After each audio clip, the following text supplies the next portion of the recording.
இந்த விதைகளை எப்படி விதைக்கலாம்? இப்ப ஆடிப்பட்டத்துக்கு விதைக்க போறீங்க, அந்த விதைகளை எப்படி விதைக்கலாம் அப்படின்றத பார்க்கலாம்.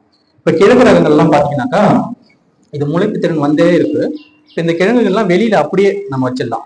அதுவா வந்து முளைச்சு வரும்போது அதுக்கப்புறம் நம்ம மண்ணில் நடலாம். நடும்போது இந்த முளைச்சு வருது பாத்தீங்களா, இது மட்டும் மேல தெரிகிற மாதிரி வைக்கணும். ரொம்ப ஃபுல்லாவே வந்து மூடக்கூடாது. அப்படி மூடிட்டீங்க அப்படின்னாக்கா அது முளைச்சு வர்றதுக்கு கொஞ்சம் சிரமப்படும்.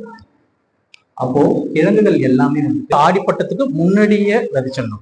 நம்ம மார்ச், ஏப்ரல், மேல இருந்து விதைக்க ஆரம்பிக்கலாம். எப்போ அது முளைச்சு வருதோ அப்போ வந்து ரெடியா இருக்குன்னு அர்த்தம். அப்போ வந்துட்டு நம்ம கிழங்குகளை வந்துட்டு முளைச்சு, அதாவது நடவு பண்ணிடலாம்.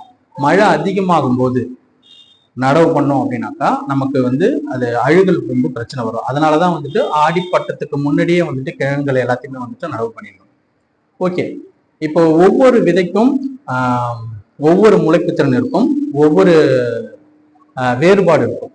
இப்போ உதாரணத்துக்கு கீரை விதைகள் இருக்குது அப்படின்னாக்கா அந்த கீரை விதைகள் பார்த்தீங்கன்னா ரொம்ப சின்னதா இருக்கும்.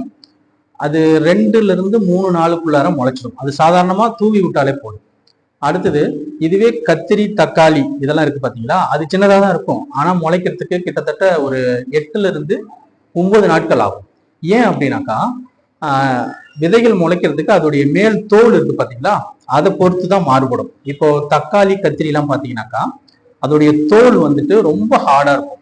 அப்ப அது உள்ள ஈரப்பதம் போயிட்டு அதுக்கப்புறம் தான் அது வந்து முளைக்கும். அப்போ வந்துட்டு 8ல இருந்து 9 நாட்கள் ஆகும். அதுவே வந்துட்டு காராமணி எல்லாம் பாத்தீங்கன்னாக்கா 3 நாள்லயே முளைச்சிடும். அதோடைய தோல் பாத்தீங்கன்னாக்கா ரொம்ப சாஃப்டா இருக்கும். அப்போ ஈஸியா வந்து முளைச்சிடும். அதுவே நம்ம புடலங்காய், பீக்கங்காய் இதெல்லாம் இருக்கு பாத்தீங்களா, அதோடைய தோலும் வந்துட்டு ரொம்ப ஹார்டா இருக்கும். அப்ப அது வந்து முளைக்கிறதுக்கும் உங்களுக்கு வந்து 10ல இருந்து 11 நாட்கள் ஆகும். இப்போ பழ விதைகள்லாம் பார்த்தீங்கன்னாக்கா அதெல்லாம் வந்து கிட்டத்தட்ட 15 நாட்களுக்கு மேலே வந்துட்டு போகும். அப்போ நம்ம ஒரு விதையை வந்துட்டு விதைச்சிட்டு அதை எவ்வளோ நாட்களுக்குள்ளார முளைக்கும் அப்படின்ற ஒரு இது நமக்கு தெரிஞ்சிருக்கணும். அப்போதான் வந்துட்டு ஈஸியாக வந்துட்டு நம்ம ஹேண்டில் பண்ணலாம்.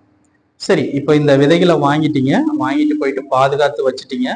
அதை எப்படி விதைக்கணும் அப்படின்றத பற்றி சொல்லியாச்சு.